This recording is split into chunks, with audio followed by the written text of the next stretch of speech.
Welcome to Supes On, a podcast, possibly the only podcast, discussing the Man of Steel on all forms of media. I'm your host, John McBride, and joining me is my co-host, amateur Superman expert, Jeremy Bruner. Howdy.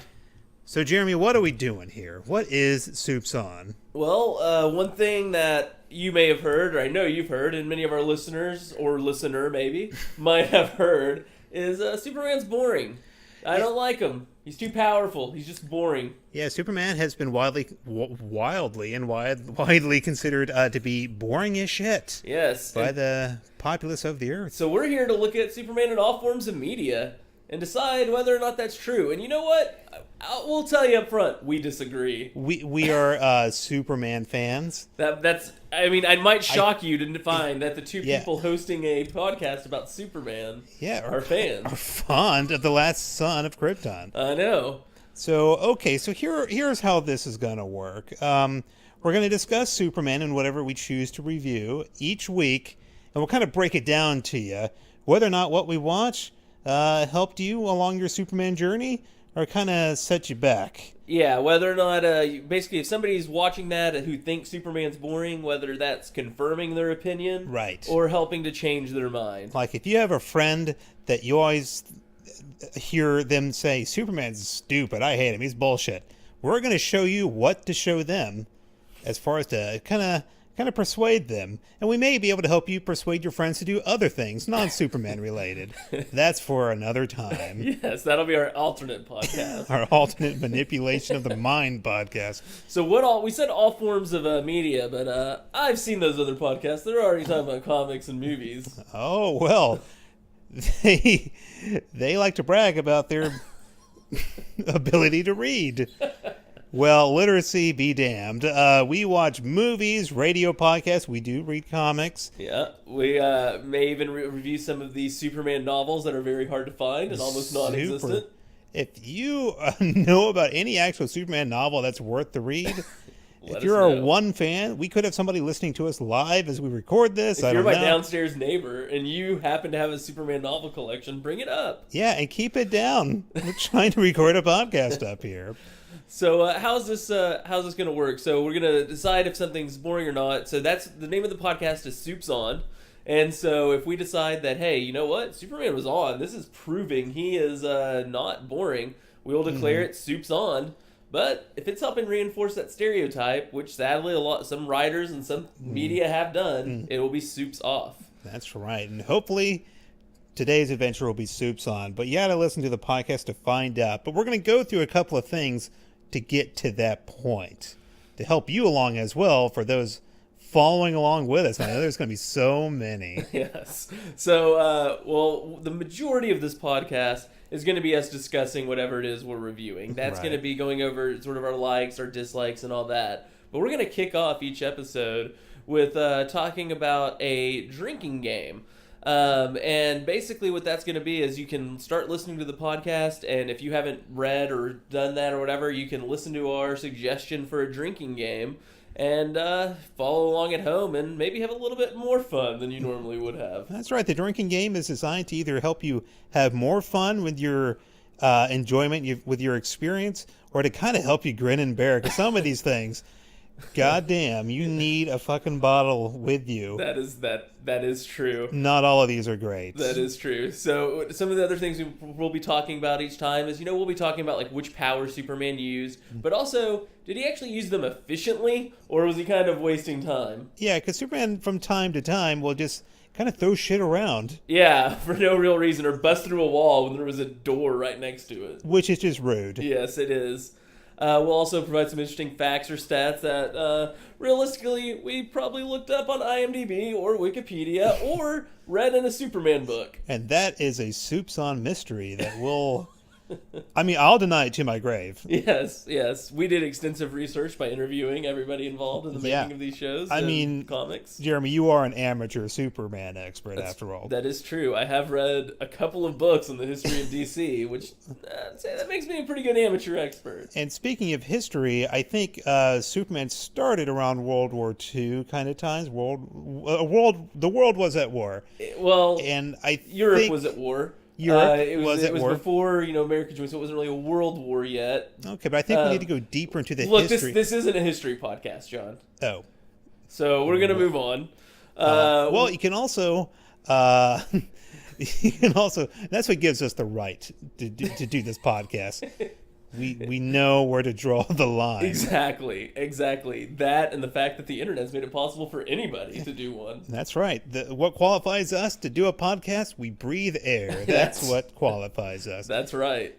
Also, in addition to facts and stats, we will, of course, tell you our final judgment of whether or not what we reviewed was Supes on or Supes off. We will have a little bit of a drawing on the website done by our own John McBride to sort of maybe give you a little glimpse of that episode. That's right. Kind of a sneak preview, a sneaky peeky. Sneaky peeky. We'll also have some amazing amateur rap tracks at the very end describing our experience with that particular... Well, it's going to be amateur from my part. Jeremy Bruner is a paid rapper. That is technically true. That is technically true. That story may get more detailed and explained at a later time. But what are we watching? What did we review just now? What is for today's episode? It is Superman the Motion Picture. And our first several episodes of this podcast are actually going to be exploring the origins of Superman. So we're going to look at the pilot episodes, the #1 issues, the first radio show. So we're going to really be delving into Superman's origins. It's very fitting that this being our first episode, we watched where it all began in Superman. It all began for a lot of people, I should say. That is true. For the worldwide mainstream. That's and right. What better place to start than Superman the movie? I'll tell you a better place to start. 50 minutes into the movie. 50 minutes. Do yourself a favor. We just watched the movie. I know we're supposed to start with our drinking game, so there's no spoilers, but we're still going to give you this one thing as a safeguard. Skip 50 minutes. If you... Like, maybe you're showing this movie to someone for the first time and you want to have them get the whole Superman experience. Let them do that on their own damn time. You have stuff to do. You've seen this before. Yes. So skip about an hour into this movie. But then once you do that and you're starting to get into it, maybe have some alcohol handy. Yeah. I've been drinking some Jack and Mountain Dew tonight. I didn't. I wish I would have drank while I was watching this movie, but I did a little bit of day drinking before, so that counts. Yes. So, John, what game would you have for them to help them with this? I was torn. I was torn between two drinking games to help help our viewer along and listener. The first one doesn't really apply if you did wisely skip. The first one is every time you see credits appear on the screen, take a drink because, oh my God, the opening credit sequence takes at least like 5 goddamn minutes. That is true. And after that, my drinking game was like I told you during the viewing. Every time you find yourself dozing off from boredom, take a sip. So mine's not quite as negative.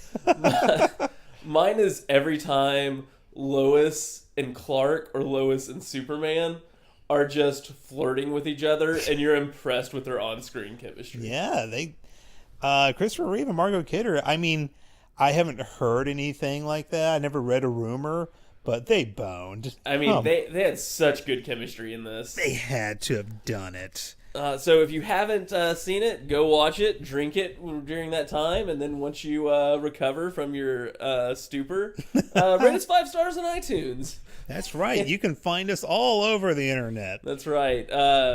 If you ever do want to write into us at supesonpodcast@gmail.com, we'll also be looking at and reading letters from our listener, so my downstairs neighbor. That's right. And your downstairs neighbor can also tweet at us. At supesonpodcast, or find us on Facebook, supesonpodcast. Instagram, well. Same deal. Instagram, or on Spreaker.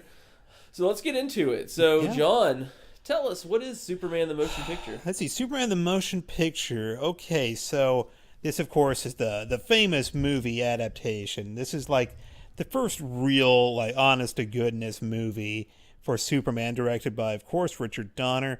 And a lot of this stuff, I mean, this movie came out in 1978, so a lot of this stuff is pretty well known, but there's still some people who may not have seen this. People like born in this century, maybe. Right. A lot of millennials and people never saw this movie. And if you were to see this movie, be careful which version you see, because This actually the same. I know what you're going to say. John is going to say be careful because we watched a special edition. We watched a special edition, and yeah. it actually, and we did feel like it did go on a bit too long. But I looked at the original runtime, and it's only 3 minutes shorter.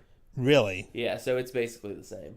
Good grief. Well, there's no way out of it. If you're going to show this to somebody for the first time who was born in the century or was just younger, or really anybody at all, if they've never seen it, and you're trying to expose them to Superman, I would honestly, as much as I love this and I think it was great, I wouldn't start with this because it is kind of dated.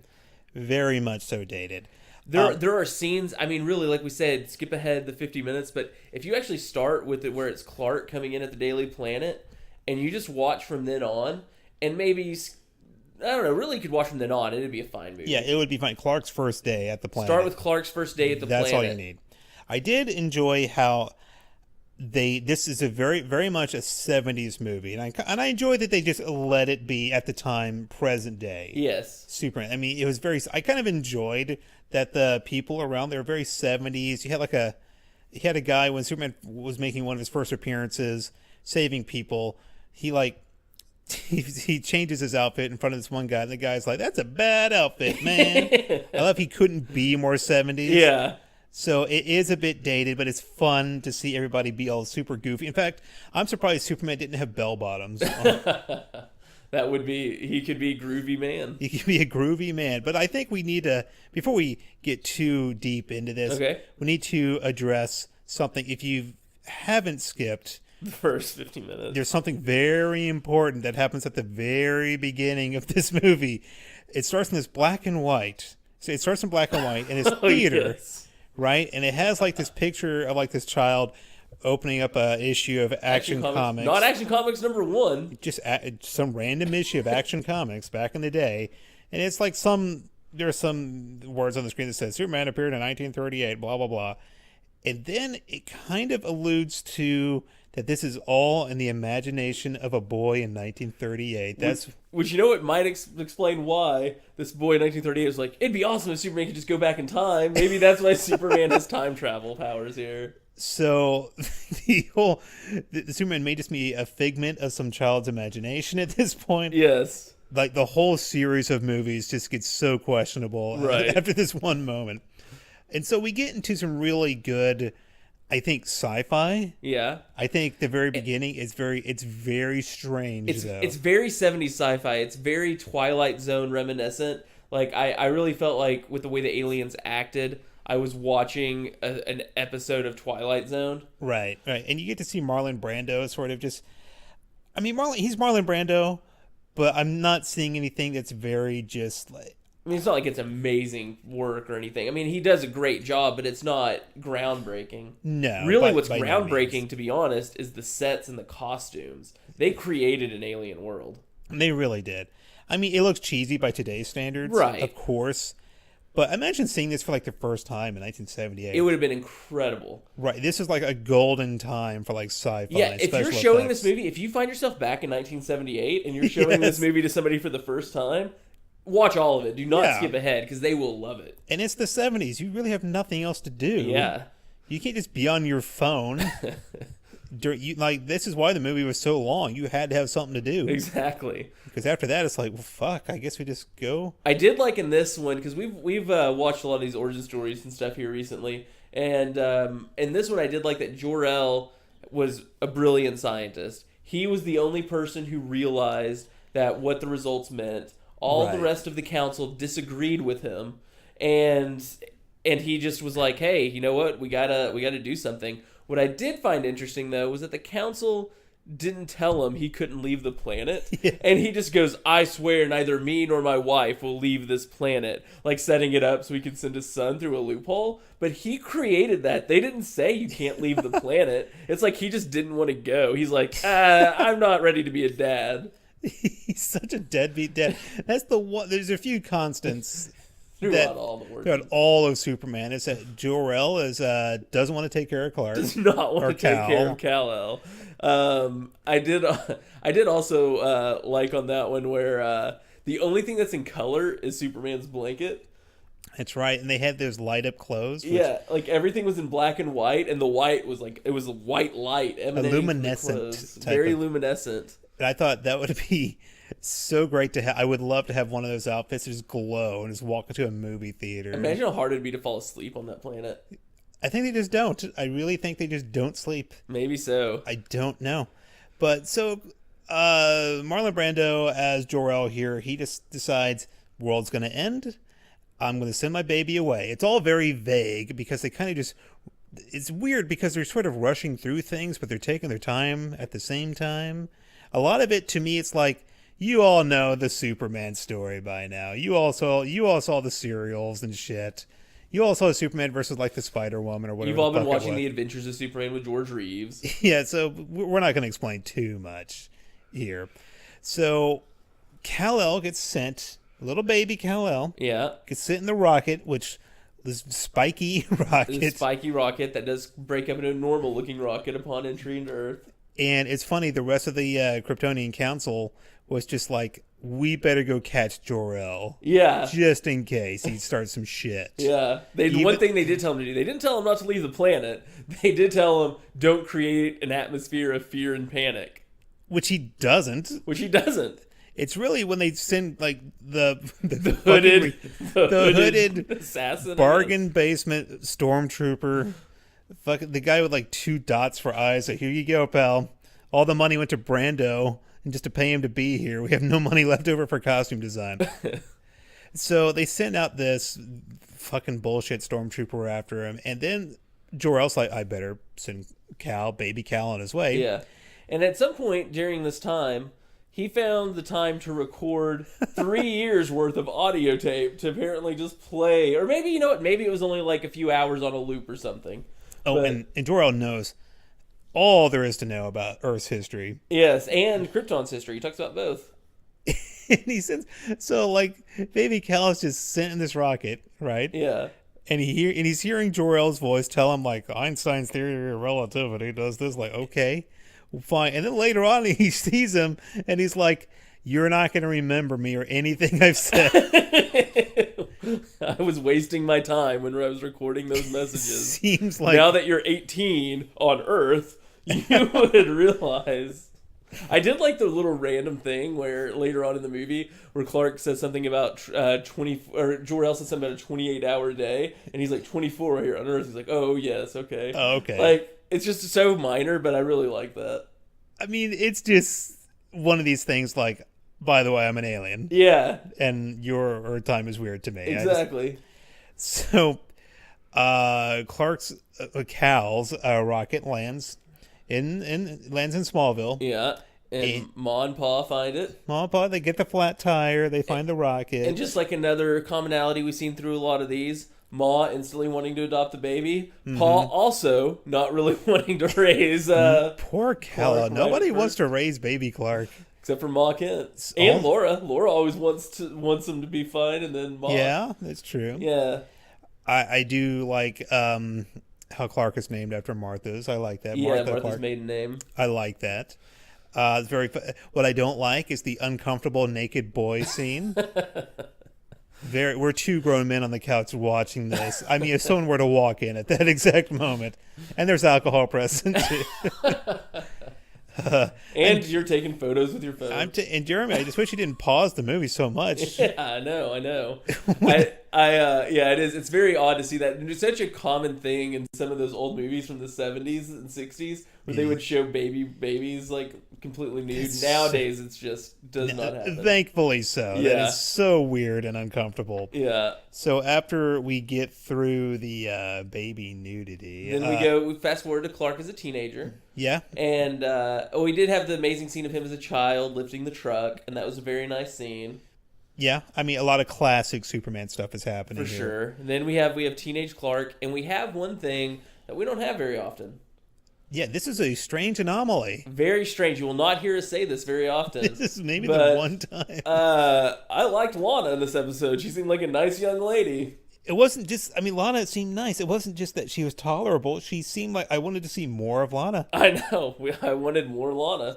We have to wait for part 3. It's to wait for part 3 and a different actress. And a different actress, who also I remember liking that one. Yeah, we remember liking that one, of course, throughout Smallville. Yeah. When she became Well, anyway, that's that's for a different day. for a different story. But here, Lana wasn't the unbearable bitch she usually is. That's right. In almost every other form of Superman in anything. Right. And then we did also get Pa telling Clark, like, hey, I know you're here to do more. You know, you're here to do something important, something more than just throwing a ball, which sort of gives them, makes them start thinking, hey, maybe I'll become a Superman. Yeah, and this is after Paul has to have this talk with Clark after Clark kind of shows off a little bit. Yeah. And we get the best scene in all of cinematic history, the Superman or young Clark running alongside the train, right, looking so goddamn goofy. Yeah. It's like Clark doesn't really know how to run. He just knows he's fast. I can run really fast. If I had better form, I'd be even faster. It's like his legs are all moving, all just like robotically. I'm not sure how they did that, but I'm not sure. It looked real. And then basically after that, Pa has a heart attack. Pa's dead. Clark goes up to the fortress. Jor-El says, "You're a man now." And then a year later, he's Superman. Just like that. So we're led to believe that Clark just spends an entire year in the Fortress of Solitude. Learning from Jor-El. Meanwhile, Ma Kent's like, I guess Clark is dead. I will miss him. I'm about to lose the farm. If only I had a reporter sending me his salary each month. Half his salary. Then I could be fine. So we get to Clark, and he's first day at the planet. Well, first thing he's in Metropolis, and we get our first little view of Metropolis, and we have the person that steals the show. We have the fresh fruit vendor.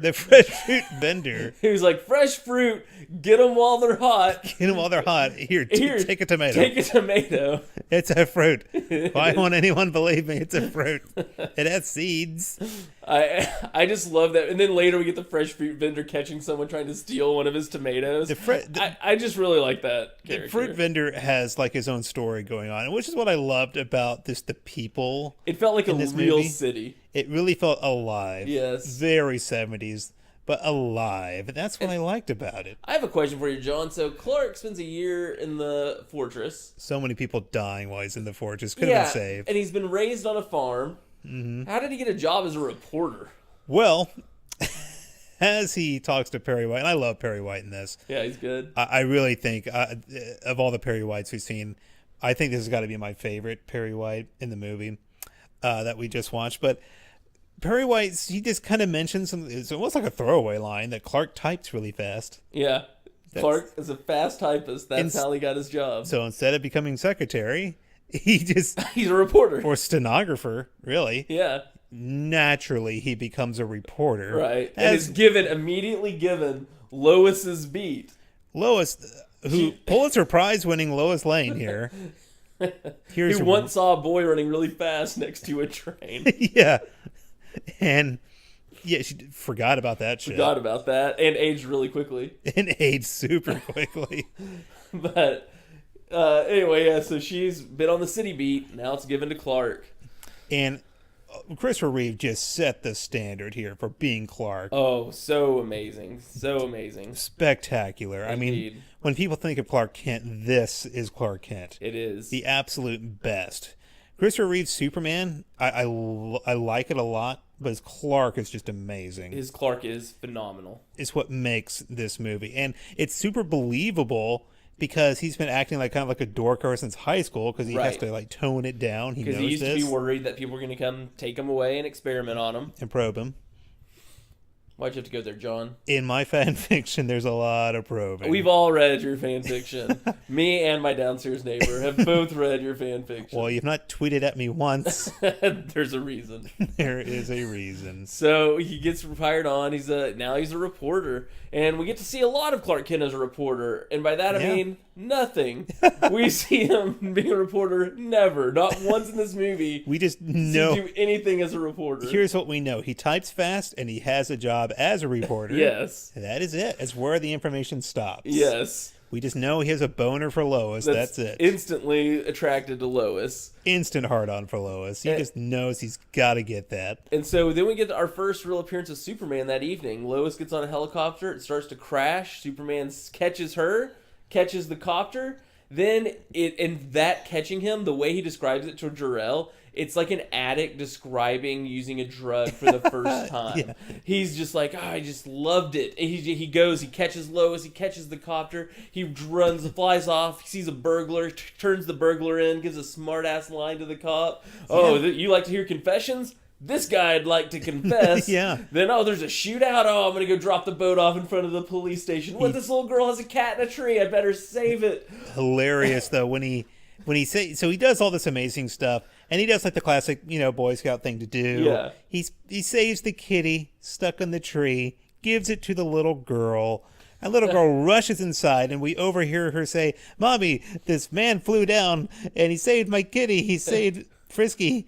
And the mom's like, "What have I told you about lying?" Slap. Slaps her. You hear the slap. Superman caused domestic violence. Superman, the leading cause of child abuse is Superman. And then for people who are like, hey, when Superman first appears, he normally catches a plane. They have him catch a plane. He does. And then he goes back off to the fortress and is like, Jor-El, this was freaking amazing. I need to do this all the time. And Jor-El's like, well, you still need to keep your secret identity. And he's like, no, I don't. Why do I need to do that? No, I don't know if you know this, but it's amazing. I need to do this all the time. What's hilarious, he's talking to the giant hologram head of Marlon Brando here. Yes. And it's for no reason. Marlon Brando's his head transforms to like this crystal skull head. Turns into ice. It turns into ice. That was earlier on, but yeah.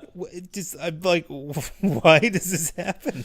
It was very odd. Marlon Brando basically says, look, Clark, if you are Superman all the time, well, he wouldn't call him Clark. So, hey, look, Cal, if you're Superman all the time, the humans are going to grow to rely on you to fix problems that, they could solve themselves. And he's like, yeah, all right, cool. I'll still be Clark. Yeah, there you go. It's like, fine. And then we get a scene. Then it's like, hey, Perry's like, hey, we need, somebody to find out about Clark. And then we get a scene that gave me 10 extra points on an exam I had in geology in college. Because we had a teacher who was obsessed with this movie. And our bonus question, and we had every single one of our tests that semester had a bonus question related to Superman in some way. And the first one on the first test was, what color was Lois's underwear in Superman the Motion Picture? Not appropriate for children in a school setting. But it's college. It's fine. There's a time and place for everything. And it's called college, I would have loved to take that class. It was very interesting, and so I had pink. I was apparently the only one that had seen this movie enough to know. Superman using that X-ray vision came in handy. Yes, and man, that scene with him and Lois, it was just so flirty. So the chemistry there was so good. And you said this during the movie when we were watching it, like there was really nothing stopping them from just going to the Fortress of Solitude, boning it out, until they died of starvation or dehydration. Well, when Lois dies, yeah. Clark can go all night long. Yeah, presumably it would be his first time, but whatever. Yeah, like I don't think Clark would be a 2-pump chump. I think. I think he could last. I think. And speaking of lasting, or I don't know, control of powers, I guess. Oh yeah. Little baby Clark, when they first find him and he lifts the vehicle, showing he has massive super strength. But just before that, he hugged Ma Kent. So, like, even as a baby, he had really good control over his powers. Yeah, he knew. He was like, that's the one thing he remembered from Jor-El, just whispering into his ear. Yeah. For thousands of years? 2 years? 3 years? Yeah, they kind of, like, Jor-El says, when I will have been dead for thousands of years. Then later in the movie, it's like, so he traveled in his rocket for like 3 years? Yeah, it was like the planet exploded in 1948, thousands of years ago, I guess. It's like, it's best not to think about it. 1948 was the year on Krypton. That might have been. Oh, it was Kryptonese, the year of our Krypton Lord, exactly. 1948. Exactly, or maybe it was 1948 BC, and Lois just dropped that out. There you go. So BK before Krypton, after what? So during the interview with Lois, Clark just like, oh yeah, I can't see through lead. That's like one of my weaknesses. You can probably fucking kill me using that somehow. Not important. Do you want your underwear is pink? That's what's important here. Yeah. I'm going to tell you my weaknesses. I just so everybody listening to the podcast knows, I am weak to lack of oxygen. If you ever deprive me of oxygen, I just die. That's right. One of my weaknesses, if you set me on fire, I will burn. Wow, that's a pretty lame weakness, John. I mean, there's lots of fire. Yeah, that's right. And if I go without food, after a while, I will just perish. Man, 2 weaknesses that I don't have. That's If crazy. I go without water, I will perish. In fact, there are several ways to kill me. I don't even know why I go outside, really. I'm very fragile. You're lucky to be alive, John. Lucky to be alive. Each day is a gift. So they have their magical night with Lois and her little poetry reading session while they're flying. Can you read my mind? I really wanted Clark to say, yes. I can. We see Clark using a power, apparently, of giving other people the ability to fly, because physics would show that Lois would just be falling this entire time.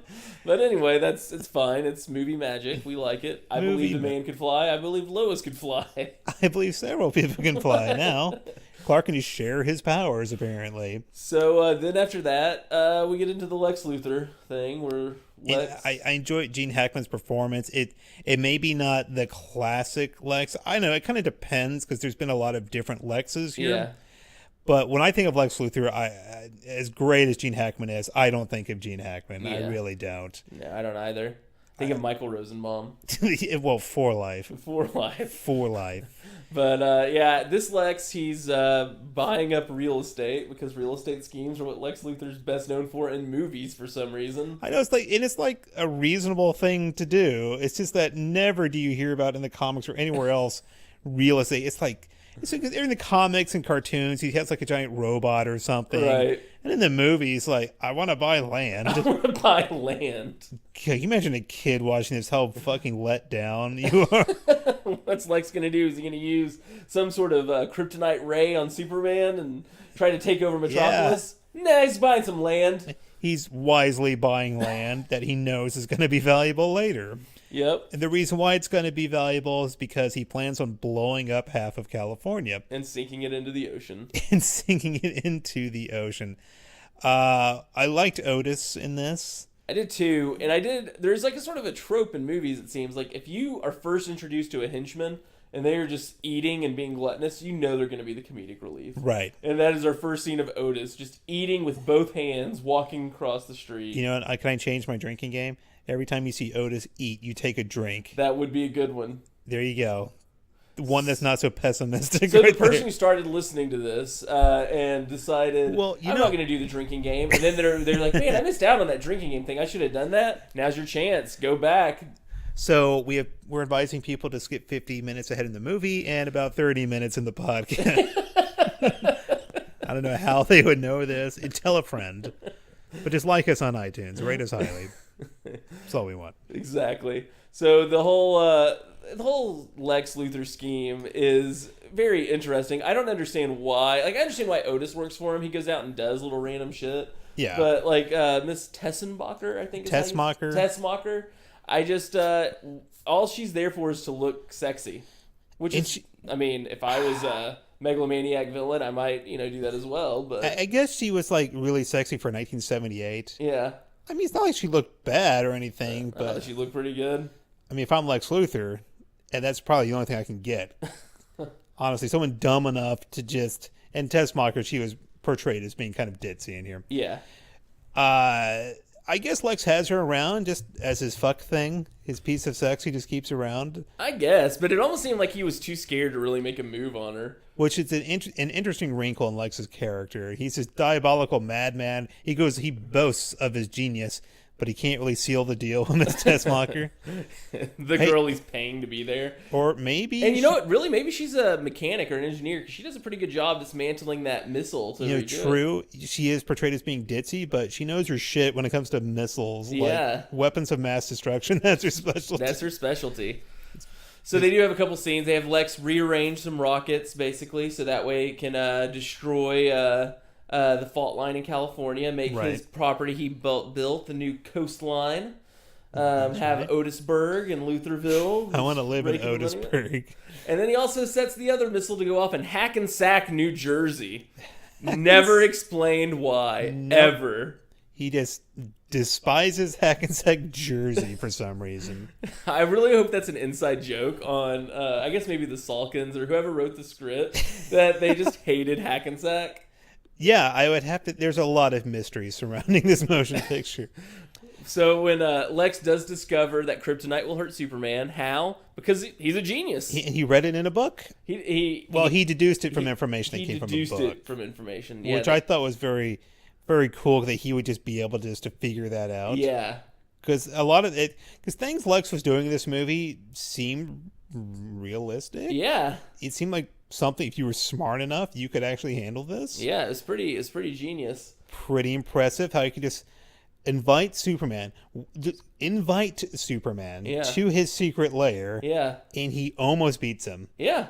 First meeting, almost beats Superman. You could say Superman he's really, you could say he did beat Superman. I think he successfully did beat him up until that point. Right, up until he didn't tell the girl to leave. Like, up until the point when he said Hackensack, New Jersey, and she's like, my mom lives there. And he didn't realize, like, oh, shit, well, she may not want to go through with this anymore. Right. And it's funny just how, as Clark instantly wants to bang Lois instantly wants to bang Superman, Lex instantly wants to kill Superman. Yes. Like, we get Lex, first thing we see of Lex, he murders the police officer. Right. And then he just goes on and says, I'm a super criminal. Yeah. So I guess we don't need much else to go on. There's his characterization. I do have to think that, you know what's interesting? If her mother hadn't lived in Hackensack, Superman would have just died here. Superman would have died. It is the coincidental nature of her mother living there. Once again, New Jersey is the savior of us all. Indeed. We should be nicer to New Jersey. God bless New Jersey. I want lots of fans from New Jersey. That's right. If you know somebody in New Jersey who loves Superman, tell them about Supes on Podcast. Yeah, tell them to skip 30 minutes ahead and get to the New Jersey loving segment. That's right. Now, let's see. So this is a very okay. So there's the missiles go off. One of them.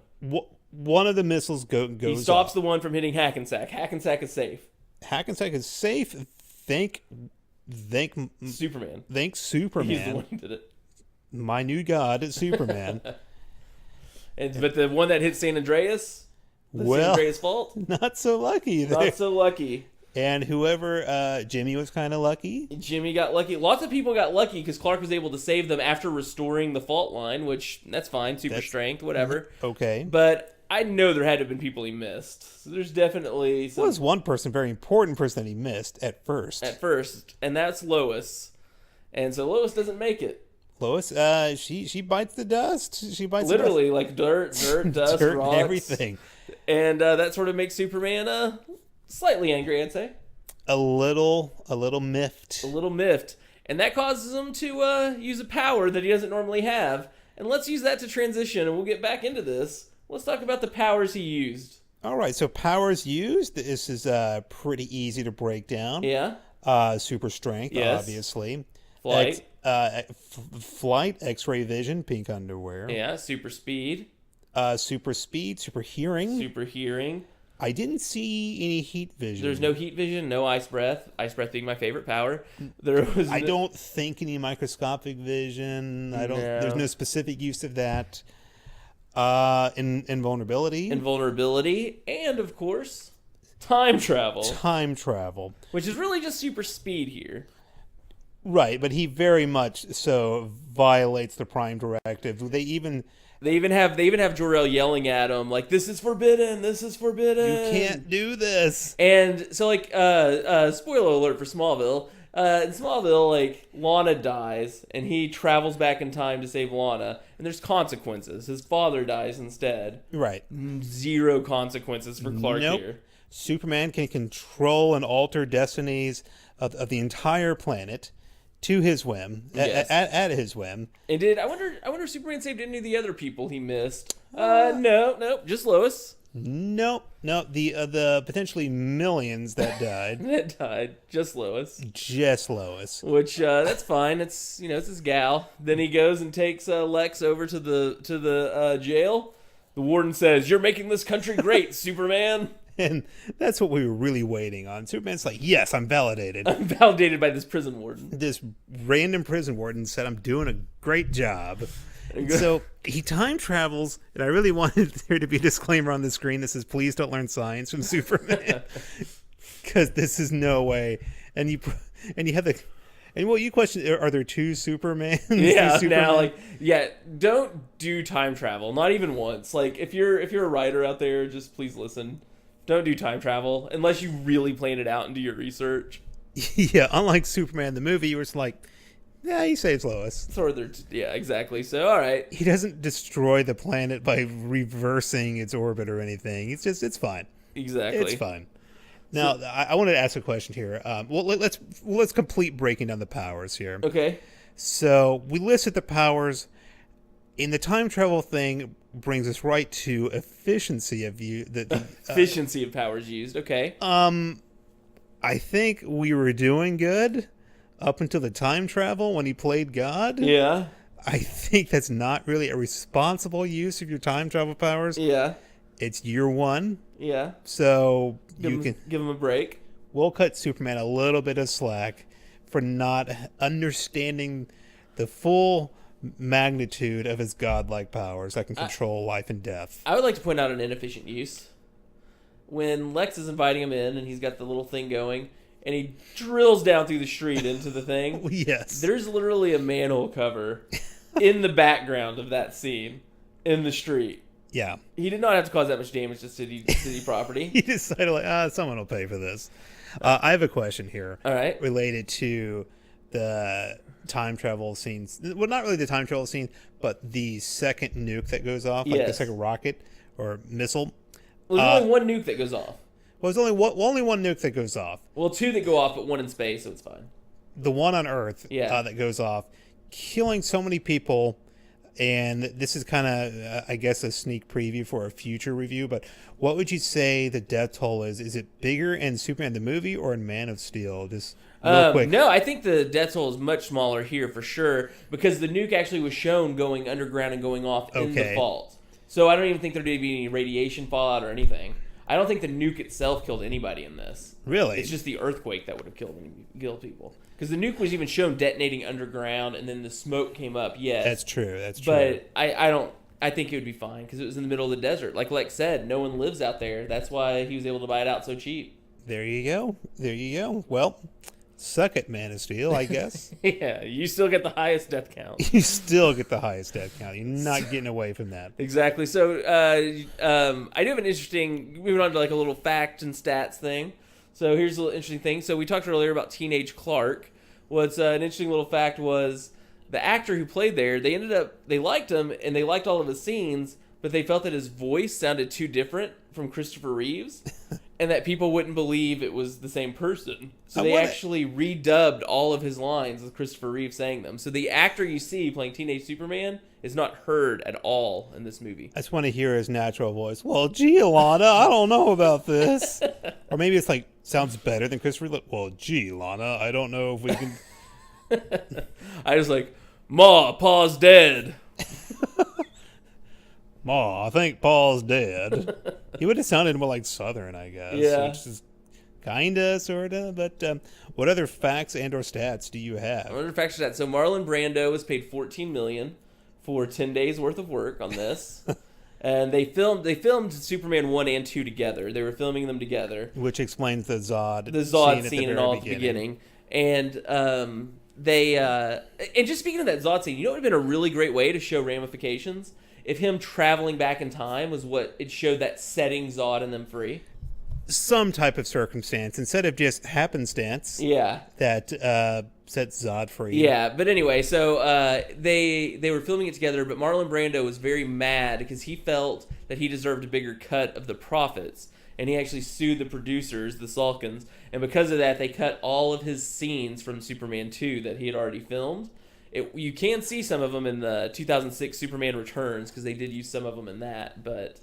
very interesting. And I love it. Marlon Brando gets paid $14 million to work a little over a week and doesn't think he got paid enough. Right. Tries to sue them. Well, to be fair, him, Richard Donner, and Margot Kidder all...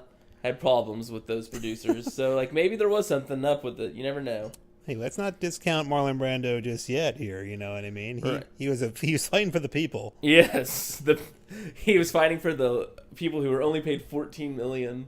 Yeah, I mean these are the real sufferers here. Exactly. The real people Superman should be saving. Exactly.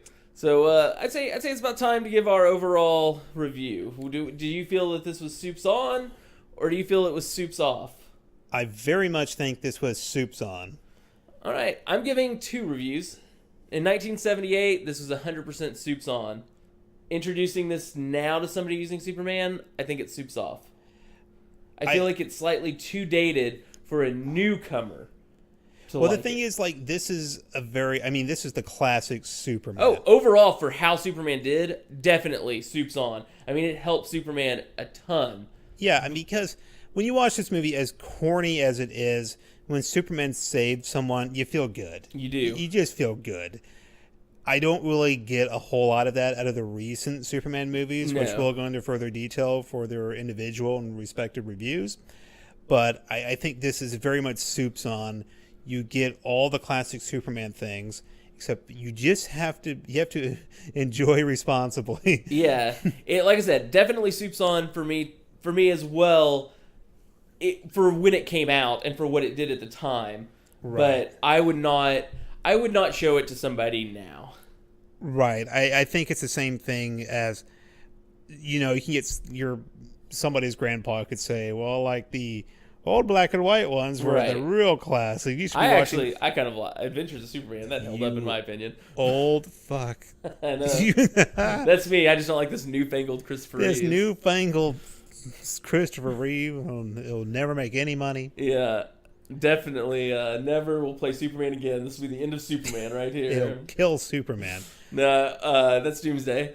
And that is Doomsday, in fact. Yes. So yeah, like I said, I'm Supes on and Supes off on this one. So getting controversial right out the gate. Yeah. I do feel that if somebody's already a Superman fan or you like Superman and you've never watched this, definitely go back and watch it. You have to. You just need to experience it. It's strange to think a Superman fan is around and hasn't seen this, but skip 50 minutes. Do yourself a favor. Good grief. Krypton blows up. There you go. You don't need to watch it now. Skip 50 minutes. I think a lot of people would agree that Superman 2 is far superior. I'd be one of them. I agree. Superman 2 seems like it's just a fun movie. Yeah. Here, this movie, it's just, I mean, I'm going to be very honest. I gave it Supes on, but it's fucking boring. At parts. At certain parts. But, man, Clark's first day, all the way through until the Lex stuff starts. The Lex stuff is still interesting, but it's not as engaging. All of the scenes with Clark and Lois, or Superman and Lois, they are just amazing. They hold up to this day. They are really good. I mean, that's just classic, not just Superman, but just as movies go. As movies go. Amazing. Truly amazing. Pieces of work. It's just there are some parts of this movie where I'm just like, I don't know why I'm doing this to myself. For our listener, John. For your downstairs neighbor. Yes, we're coming at you out of the Fortress of Solid, dude. Yes. Which has a downstairs. Well, it's not that. I mean, it's solid, at least. Yes, exactly.